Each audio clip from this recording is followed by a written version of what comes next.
enjoy teaching. When we talk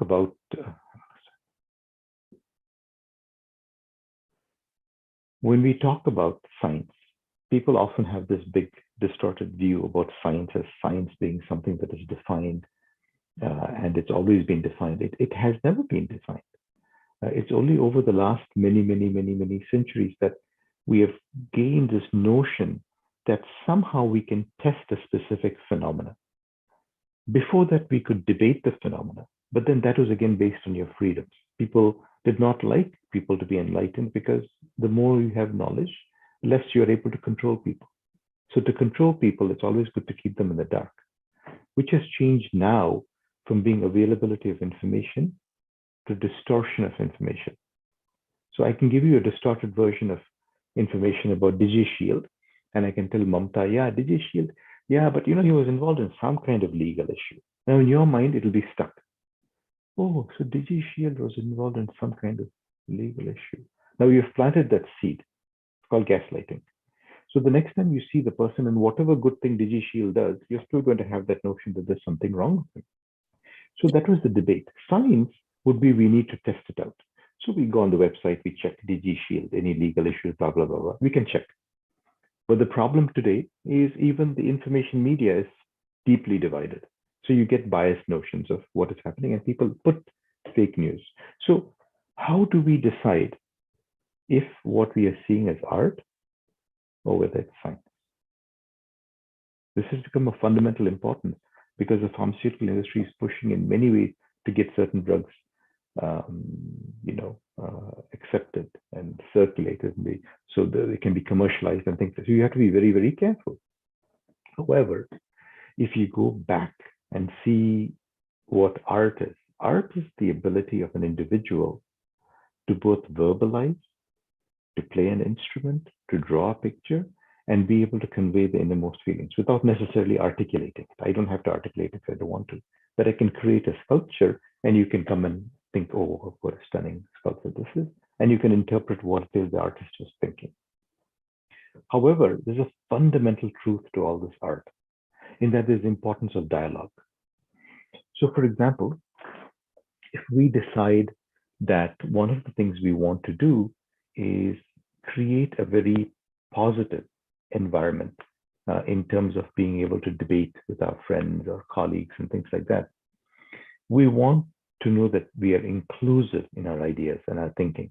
So if I say, I'm going to have a debate on women's issues, but I say Mamta cannot attend and all are men in the group, but I draw conclusions about what it is that they want, it's not going to be representative at all.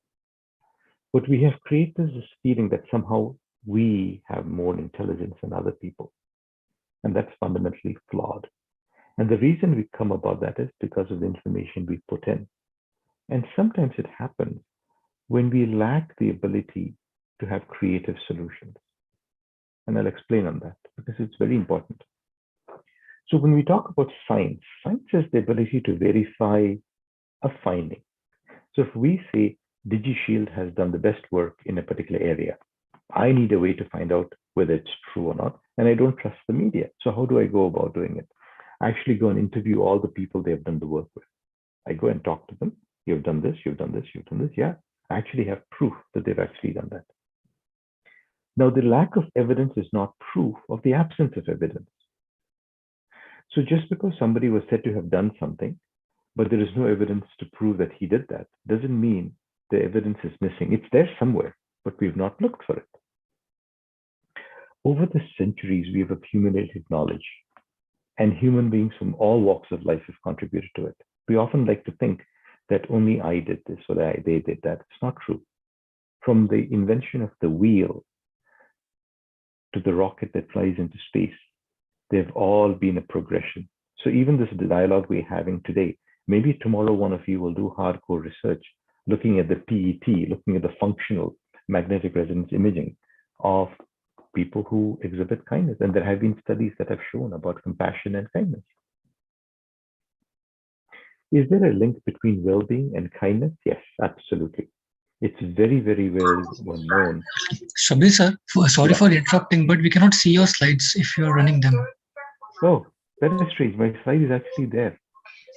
We can only see the application. I think it's an Office application. That is so strange. I'm sharing my slide. It says you are sharing screen. Do you want me to stop sharing and share again? I fear your video might go off, but please try. Yeah, I'll try. Don't worry.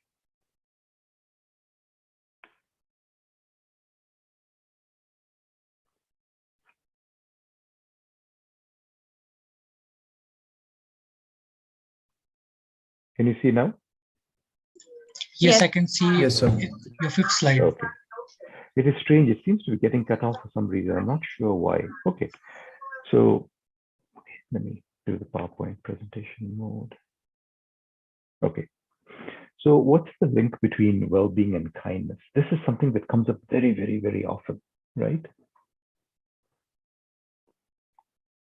And I'll give you a very nice story. When I was studying in Mysore, I was doing my medicine.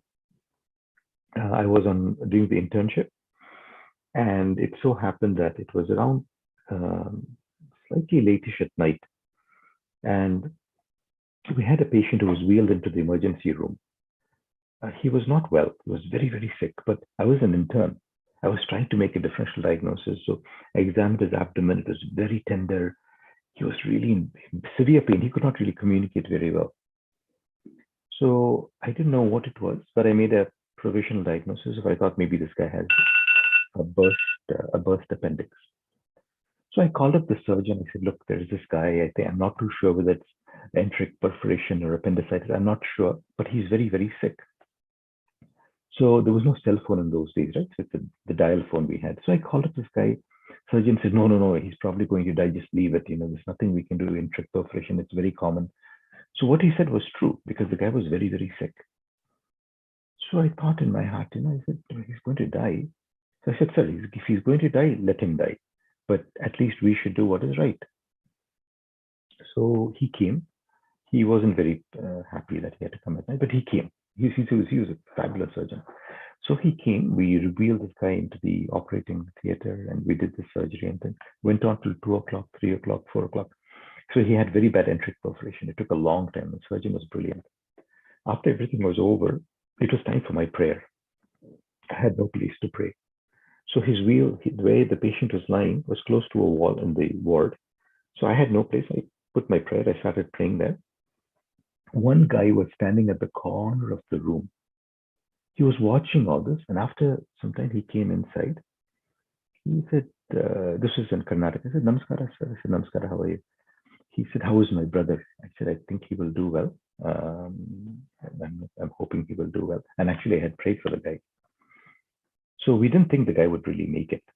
The guy actually survived. It turned out this guy was the pujari in the Chamandi temple. This guy had asked me, I didn't know who he was. He said, sir, when you come to Chamandi, will you come and see me? I didn't know who he was. Night on call, you're busy. So you don't even think about these things. So about 3 or 4 weeks later, my friends were going to Chamandi, and usually we go together. So we all went. And there, sitting and conducting the puja, was this guy. He saw me. He said, like this, 5 minutes. Yeah, he did his puja. He came down, took me to his room. He made tea for me. And he told me, you will become a very famous doctor. Now here I'm sitting, right? And Mamta had read, I was the president of this, that, the other. Look at that. What did I do for this guy? Isn't it? It's fast. I didn't do anything great, actually. I was just doing what a human being would do. But look at the impact, right? Yeah. Today I'm sitting here and I hold a lot of positions. Some of them I've not even mentioned on my CV. But that was one simple act. So well-being is defined as within ourselves, we feel in many ways that I don't have necessarily an illness. But the absence of illness does not define well-being. You can have no illness, but you're still not well. So the problem is, we often assume that iska koi bimari nahi hai, so he should be happy. Yet this is a big mistake we make, a big flaw. Because man ka jo shanti hai, that does not come automatically. But when we make the effort to share in that happiness, You start feeling very content. It's very hard to explain, but when you give a poor man some money or you're kind to somebody, you have a nice feeling. You can be cruel to the person. You can be mean to a person. How does that make you feel? Once you have left that place, you still feel, I've done something wrong. मैंने कुछ गलत किया. You know that you've done something wrong. To do something bad, you have to force yourself to do it. But to do something kind, it comes almost very easily. To do something wrong, initially there's excitement and then there is a sadness. But to do something right, initially it seems difficult, like going to the gym. It is so difficult to get your motivation to go to the gym. But once you go and you're finished working out, you think, wow, I feel fantastic. I need to do this more often. So well-being and kindness, interestingly, are both acts that make you feel good after you have done it. But illness and cruelty make you feel excited initially, and then you have the sadness. So why is this so important for us? Well, the example I gave you was one of them. And there are so many examples. And I'll tell you a few of them because we often remember examples. So definitions may vary. And we know that over the last many years, if you look at different platforms, they've twisted the notion of kindness. They've done this for very, very interesting political reasons. It's not done for honest reasons. They get a lot of money because when you have a video that's exciting, people immediately click onto it. Who gets the money? The guy who hosts, not us. So the sad thing about the internet is, if you're going to teach your child, your brother how to swim, you won't throw them into the water. But when it came to the internet, we had no idea what was going to hit us. And so now in Canada, post-COVID, the number of patients I see for mental health issues is scary. I came back home yesterday. I was so tired. I'm telling you, I was so tired. The complexity of the patients we are seeing is phenomenal. It is so hard to even fathom, but none of them had a psychiatric issue. It was very sociological, but it became so overwhelming for the kid, they cannot cope with it. When I say kid, it's a teenagers, very young people, probably your ages. So it became, so when this topic came up, I told Rafael, yes, I'll do it for sure. Because I wanted you guys to know that you don't have to feel that way. You have to realize that there's a way in which we can interpret information, feel good about it, but also maintain that goodness. So what do we do? There are a few things I've mentioned in there. They're very strongly related, but I'm going to the next one. So why do people do it? It's very simple. I often tell in my lectures, if you want to feel relaxed by climbing Mount Everest, sitting there, doing meditation for 2-3 hours, it's good. You want to do it, do it.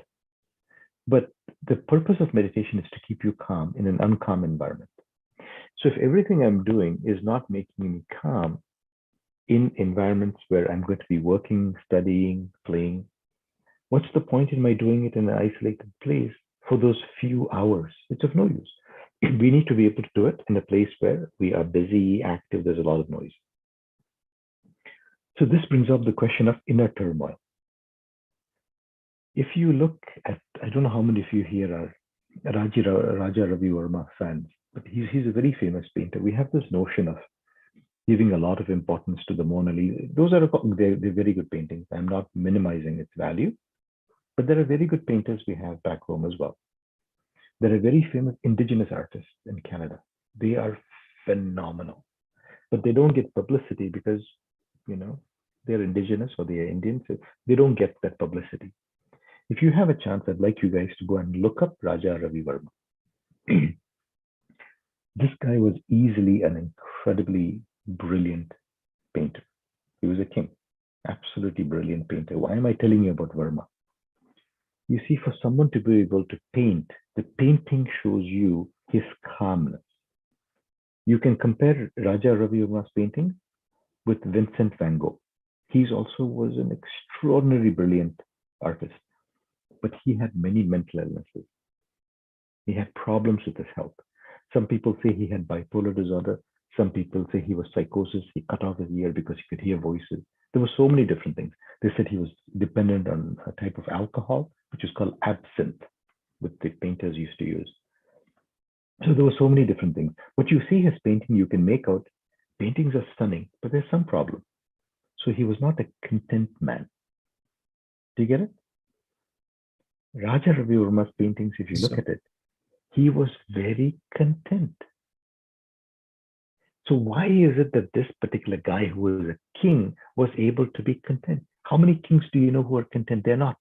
They usually, they say, uneasy lies the head that wears the crown. But this guy was content. So the point is, we often look at these things, but we don't use our brains. We don't think, we don't compare. We look at a sculpture of with the wall.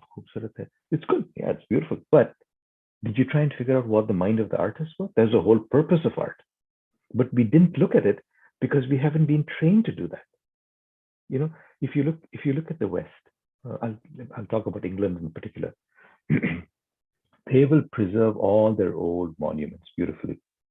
In India, you will see on the written on his priest this ancient ruins, Priya loves Raju. It'll be carved in stone.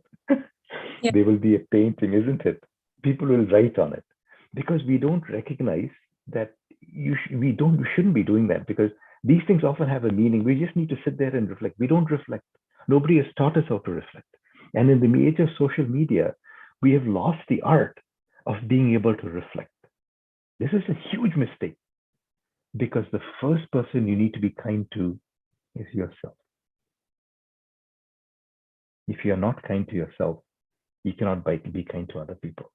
And being kind to yourself is recognizing that that fundamental well-being that we talk about has to come from within.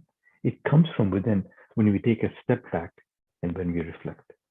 I have a few friends who, I remember they were practicing yoga, and they called me up one day. He said, yoga is not working. He's been doing it for 20 years. He said, it doesn't work. It doesn't calm me down. So I explained to him how it works. Same thing, another guy called me and told me, namaz se koi shanti nahi mil raha hai. And I explained to him, you're not doing it the right way. This is the problem. Another guy called me, he goes to the church regularly. And I started thinking, this is such a common phenomenon. And they all had one thing in common. They all thought, if I do that, I'll have this result. That's not how it works. If I read a textbook, right?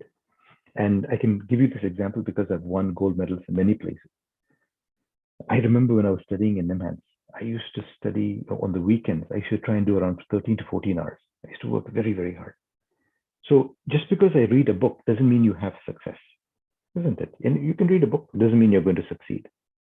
But you can read a book in a way in which you will succeed.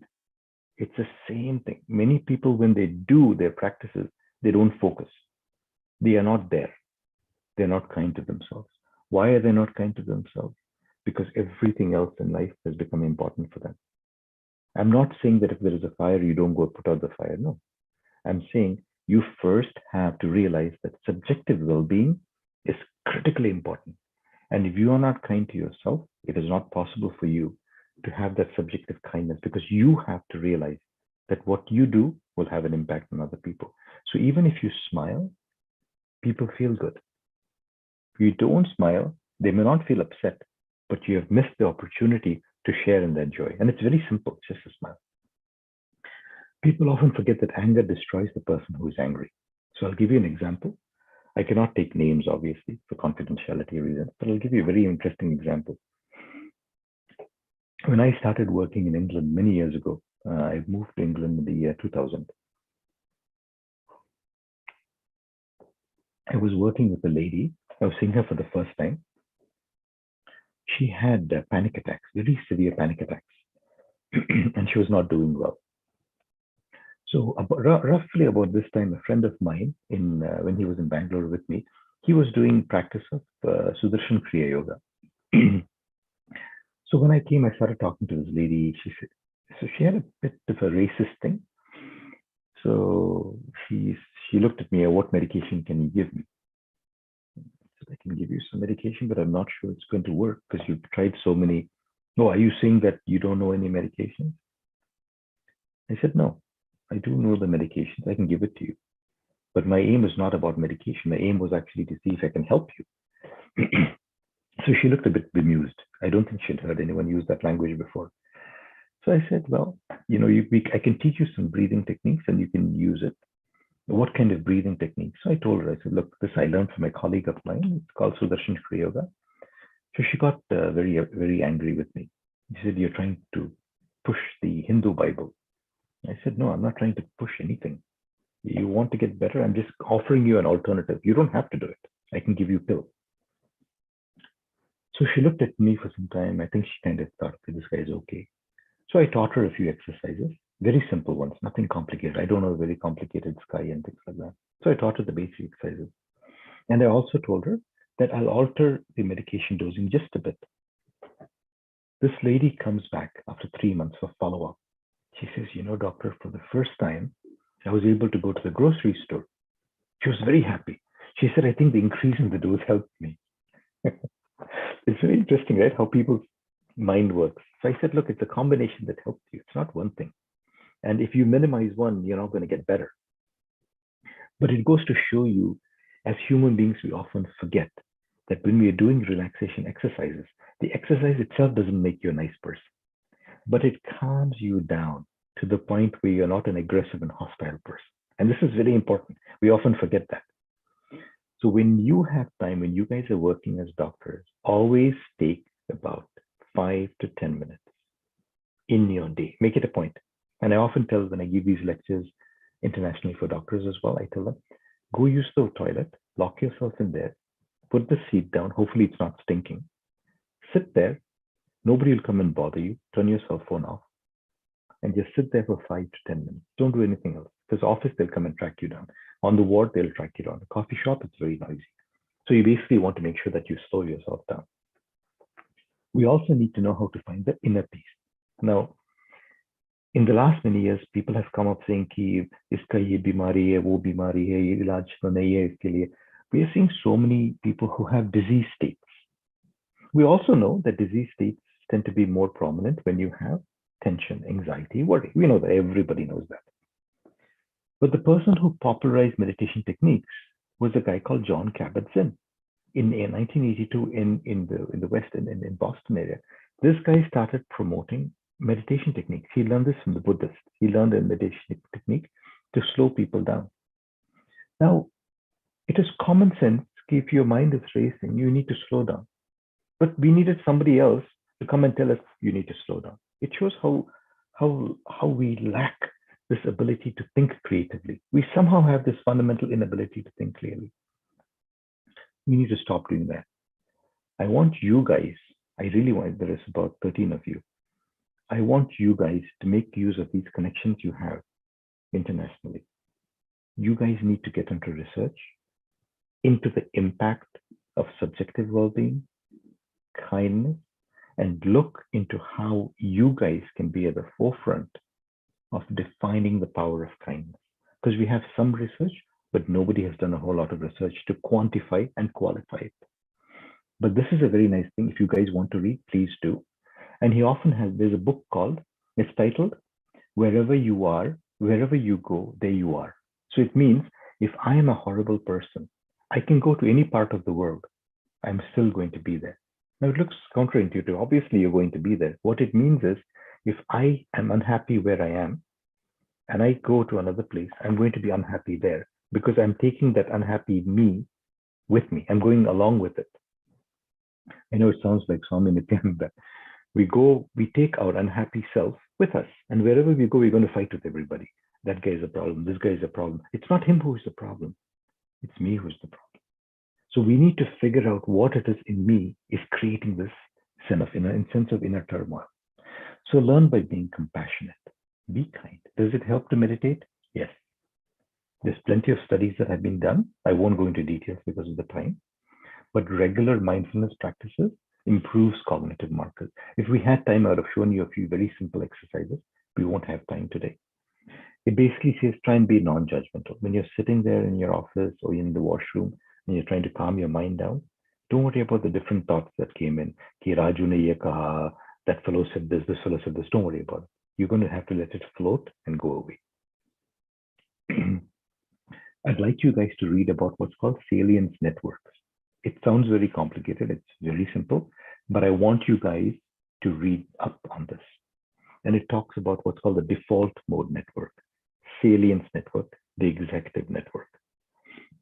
Sorry, it's very important for you guys to kind of know that with the kind of technology we have today, it's very easy for one of you to pitch yourselves to being world experts in the link between mindfulness, Salience Networks, and outcomes. improving attention pace really makes a difference. So when we came in, for example, we had difficulties with technology, but nobody got ruffled. No, nobody got anxious or worried. That's exactly what attention does. If we were worried कि oh bhai तो late हो रहा है, like for example, I have to leave for work in 10 minutes. If we keep that in mind, I cannot be happy. I'm going to be worried, preoccupied. I'm going to be tense. But if I have no control over it, I let go. Same thing with the thoughts. If one fellow is being an idiot, let it go. There's nothing you can do. You're being kind to yourself. Do one good deed every day. Make it a point to do something good and do it consciously. When you wake up in the morning, say, I'm going to be kind today. You'll be amazed at how it impacts your entire day. It makes you do good things. Okay. Be careful about studies you see in research today. Many studies are biased. The people who do it may pretend to be good researchers. They are not good researchers. Many of them have significant biases. So be careful. Scrutinize studies properly. Even studies on kindness and things like that, be careful. Like you see one of the studies here, they actually gave an incentive of about 4,000 rupees just to get people to be in the study. So obviously they're going to say, yes, there's improvement. We don't want those kinds of things. We want it to be truthful studies, right? Honesty and kindness roots out corruption. So the moment we bring it into our lives, you cannot be corrupt because you know that this you owe it to yourself, that you want to take it with you. And the number of patients I've seen getting better just because I talk to them, I'm not even prescribing, talk to them is phenomenal. My office in here is filled with cards from my patients. It's filled. I have so many cards from patients. And they all come and tell me the same thing. Oh, Dr. A, you were so kind to me. And I often sit there thinking, I didn't do anything. I was just not mean. We can all do it. So with that, I won't go into details of default mode network. I put it there so you guys would have access to my PowerPoint. I really want you guys to be able to go through. I'm going to flip through the slides, so it'll be there. You guys can go through the video.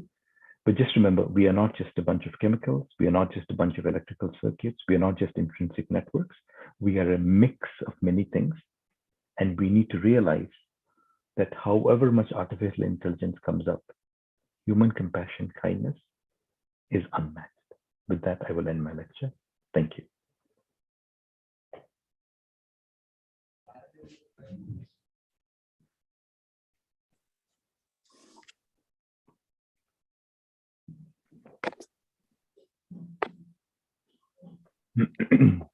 I would like to express my gratitude to all the delegates of the workshop for their presence and contribution to make this a great success. I extend my gratitude to our faculty, Professor Shabir Amanullah, to take out time from his busy schedule to take out the workshop and make it an excellent learning experience for everybody.